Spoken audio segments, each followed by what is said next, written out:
Hello everybody, good morning. Okay, my name is Angelo Sarmiento and today we will having our online teaching. So welcome to our online teaching. Okay, so before we start this teaching lesson, so let's have first this refreshment activity. So identify the following sets.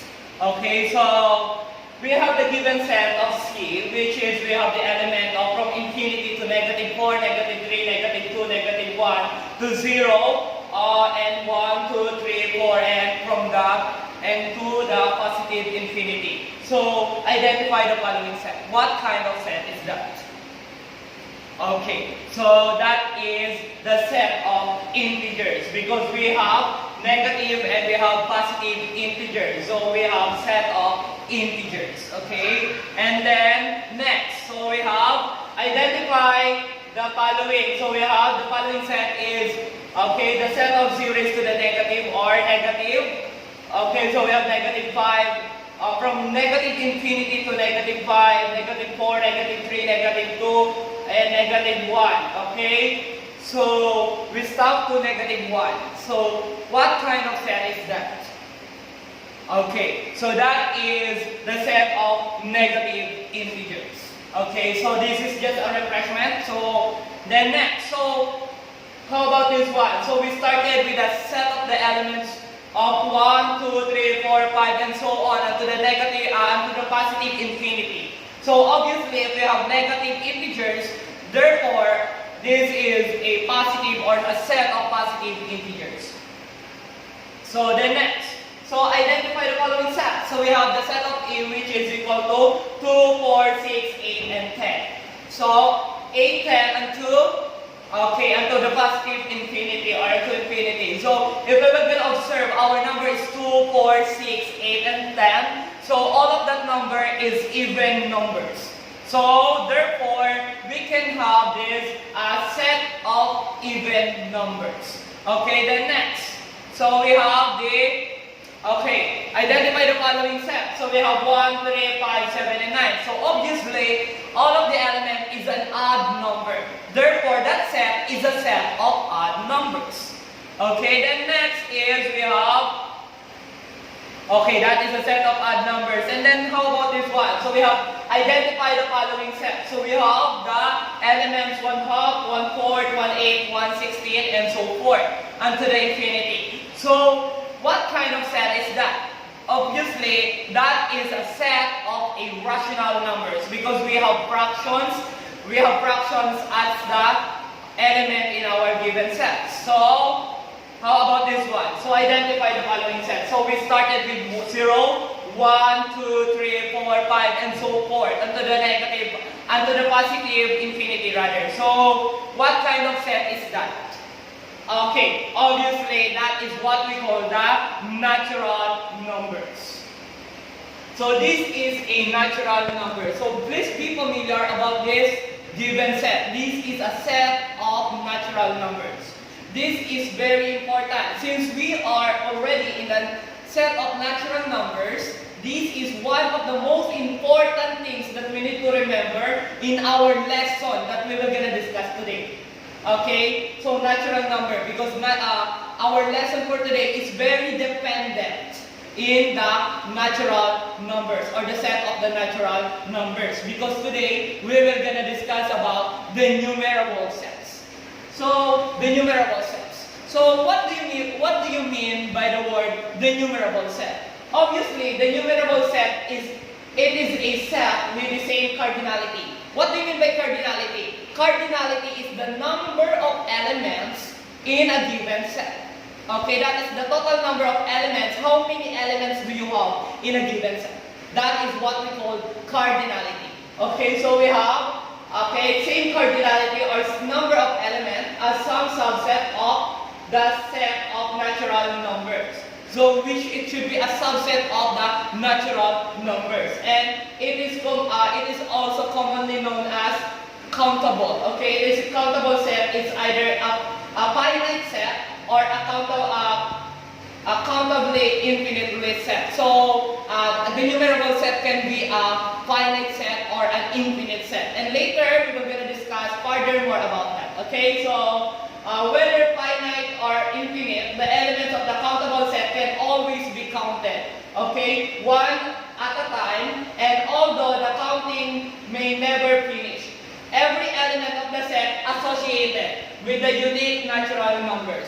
So here, okay, a finite set and an infinite set can be denumerable. So, and another thing that we need to know about the numerable set is capable of being put into one-to-one, okay, correspondence. Of course, in one-to-one correspondence, we will use the one-to-one mapping. Okay, so later we will gonna use the one-to-one mapping. Okay, and then always remember a finite set and an infinite set can be denumerable. So let's have this example. So first is, let's discuss first a finite or finite. Okay, a finite set as denumerable set or as denumerable. So let's say that we have the given. The given set of the natural number is, we have 1, 2, 3, 4, 5, and 6. And then our given is, we have the left P is, the element of our P is, we have 5, 10, 15, 20, 25, and 30. Okay, so as what I have said a while ago, okay, the denumerable set is dependent in our natural number to the cardinality. What do you mean by that? Okay, so we will compare the cardinality of the natural number to the cardinality of our given set. Okay, cardinality. What do you mean by cardinality again? Cardinality is the number of elements within the sets. Okay, so like for example, okay, in N, in N, in natural number, how many elements do we have? We have 1, 2, 3, 4, 5, 6. We have 6, okay, numbers of elements. Therefore, the cardinality is 6. Okay, so we have 6 and we have, okay, how about the left? Okay, so we have the set P. So in set P, we have 5, 10, 15, 20, 25, and 30. So that is the elements of the given set. The question is, how about the cardinality or the number of the elements within that set P? So we have 5, 1, 10 as 2, 15, 3, 24, then 25, okay, 5, and then 36. So we have 6 elements. Therefore, the cardinality is 6. So here in the numerable set, if our given set is if the cardinality of the given set is equal to the cardinality of the natural number, therefore we can conclude that the given set is denumerable. Like for example, this one, the cardinality or the number of elements within the set P is 6. And the natural number, or the given natural number is, we have 6 also. So they are the same. They are equal, so we have 6 and 6. Therefore, we can conclude that P is denumerable. Okay, our set P is denumerable. So the next, okay, that is the solution.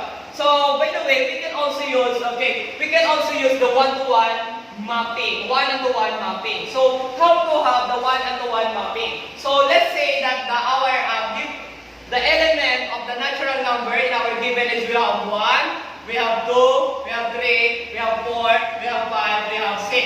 And that are the numbers, okay, within our sets. Within our set rather. So and then our P is, we have 5, 10, 15, 20, 25, and 30. So, how to have the one-to-one mapping? So here, in one-to-one mapping, we need to see if it is capable in one-to-one mapping. Because if it is capable, therefore it is denumerable. Okay, so how to use the one-to-one mapping? 1 is 1, okay, 1 to 5, and then 2 to 10. And then we have 3 to 15, and then 4 to 20, and then we have 5 to 25. And then we also have 6 and 30. So, in one-to-one mapping, so we will set one number, 1 to 5. We will pair numbers. We will pair every element in the first set and to the second set. So like for example, the element 1 to the element 5, element 2 to the element 10, element 3 to the element 15, element 4, element 20, and element 5 to element 25, element 6 to element 30. If all of the sets have their pairs, therefore we can conclude that the given set is denumerable. Okay? Okay, so then next, let's have the second example. So, appointment set correct. Okay, so as a denumerable set, so we have let Q is equal to the natural number less than 7. Okay, so we will use the same given. Okay, the given set of the natural number which is 1, 2, 3, 4, 5, and 6. So I will erase this one. Okay, so our n is we have, or the set of our natural number is we have 1, 2, 3, 4, 5, and 6. So, and then in our next given is we have let Q is the number less than 7. And what are the number less than 7? Or what are those number which is less than 7? Obviously, that is, okay, we're talking about natural numbers. So we are referring to, it can be, okay, so it can be 1, okay, 2, okay, 3, 4, 5, and 6. So, less than 7. I think less than 7 is not denumerable because 0, okay, so we have 1, 2, 3, 4, 5, and 6. So we have, this is our, what do you call this? Set Q. Okay, set Q.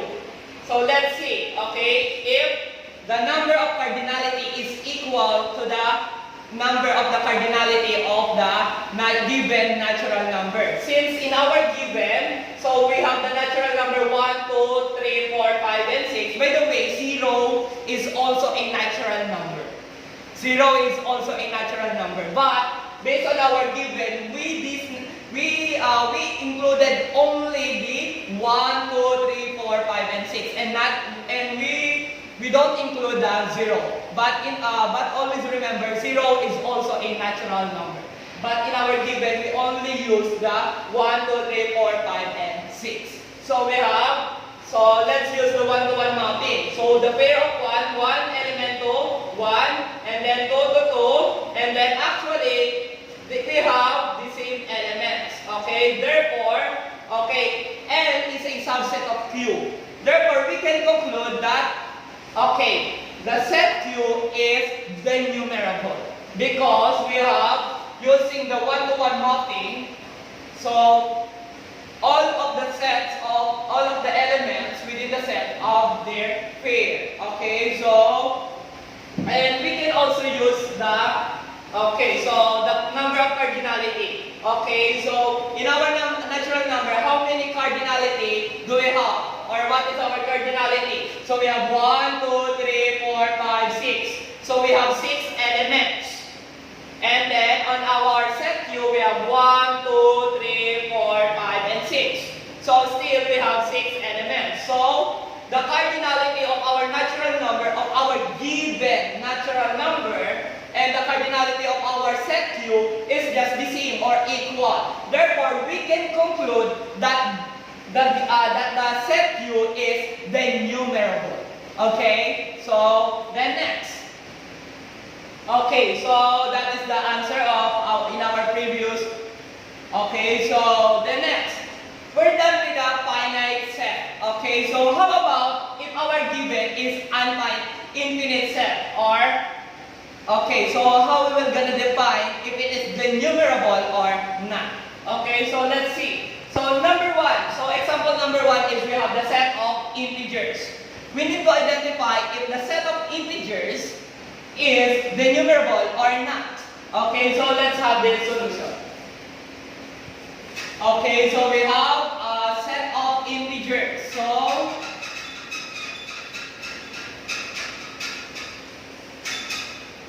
So we have the set of integers. So our first, the set of integers, or let's use the letter I. Okay, so we have from infinity, negative infinity, okay, to we have negative 4, negative 3, negative 2, negative 1, 0, 1, 2, 3, okay, 4, and 2, and to positive infinity. So, how are we going to identify if this set of integers is the numerable?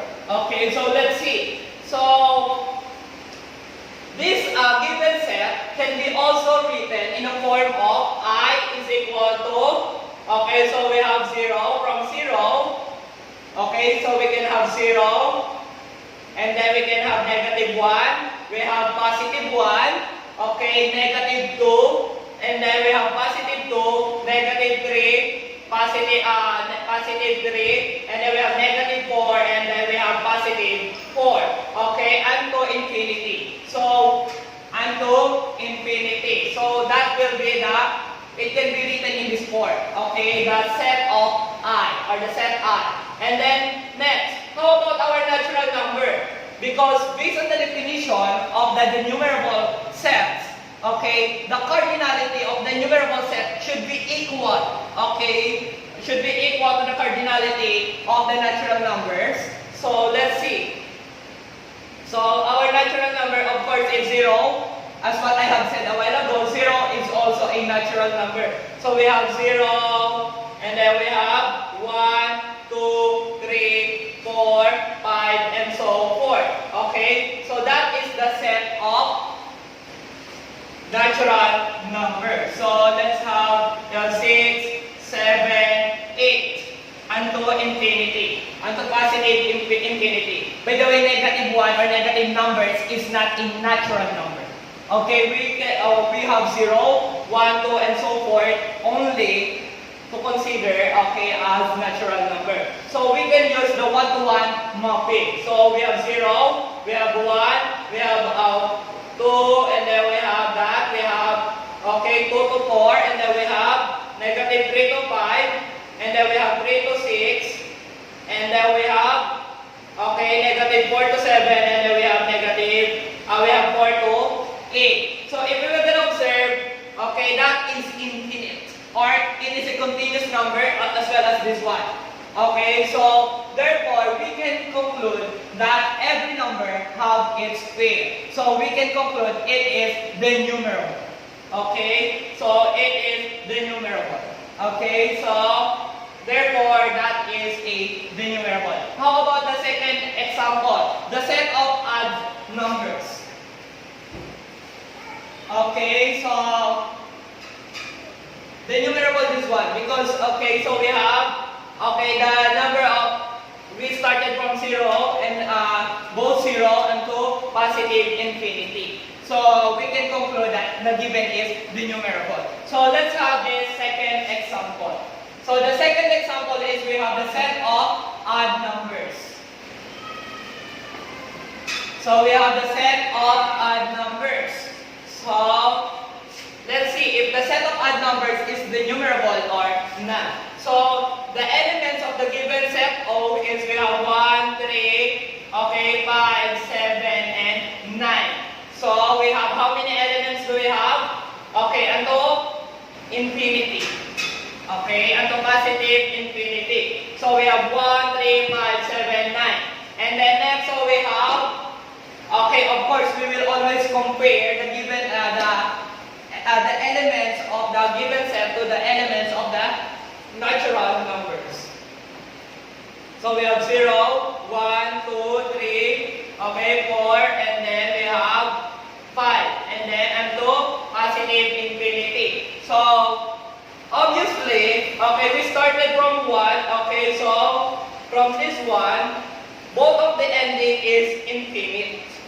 Okay, so we can conclude that is also denumerable. So, because, okay, we will count, okay, the number of elements, 1, 2, 3, 4, and to infinity, of set, if we will count the number of elements of of our set O and set N, they are both unto infinity. So therefore, they are just equal.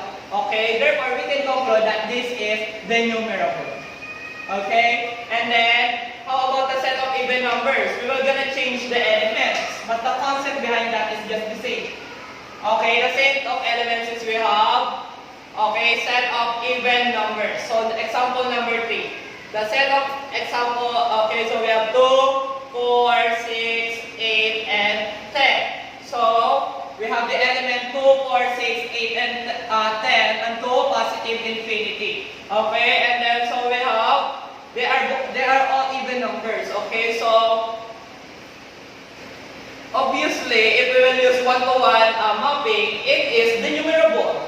Okay, denumerable.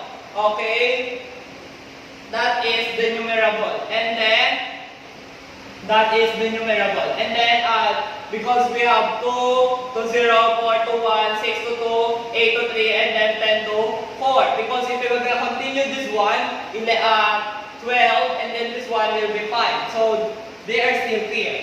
And then if you continue in infinite, okay, infinite set. So obviously, if they are both infinite, therefore every number can have a pair. So therefore, there are, or the, what you call this, the set of what you call this, even numbers are, or the set of even numbers is denumerable. Okay, then same as the prime number. So our prime number is, so we have the prime number.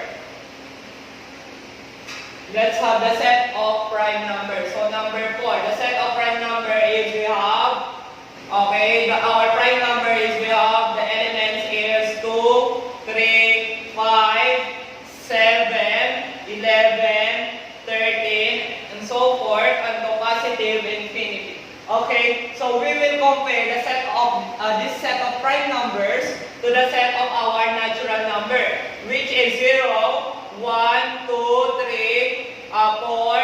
So we have 4, then we have 5. So if we were gonna pair it use unto infinity, so if we were gonna pair it using 1-to-1 mapping, so we have 2 pair to 0, 3 pair to 1, and then we have 2 pair to 5 pair to 2, and then we have 7 pair to 3, and then we have 11 pair to 4, and then we have 13 pair to 5. All of the sets have their pair.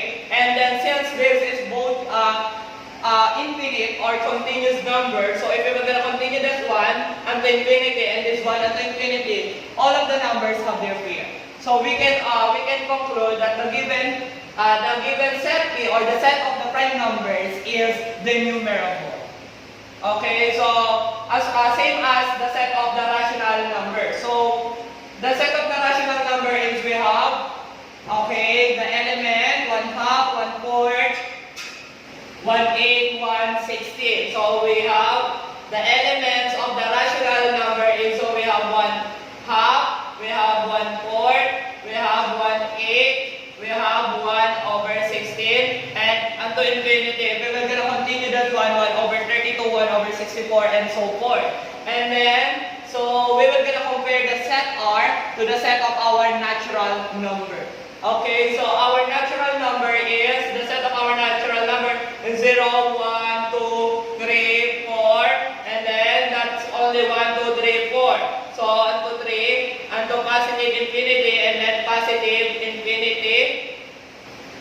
So, yeah. Okay, using 1-to-1 mapping, 1/2 to 0, 1/4 to 1, pairing it, so 1/8 to 2, and then we have 1/16 to 3. So, and there, and the next is infinity. So, if we were gonna set numbers, okay, according to the following sequence. So, if we were gonna continue this infinity, this one, and then this one. So, obviously, both of them have their partner. So, using 1-to-1 mapping, we can conclude that the given set is denumerable. Okay, since here the number of the cardinality, so we have the number of cardinality is from 1 to 1/2 to infinity and 0 to infinity. Therefore, infinity you cannot count it, as well as they are both infinite, so the cardinality is just equal. So we can conclude that that is denumerable. Okay, so that's all for today. So goodbye guys. Thank you and God bless you.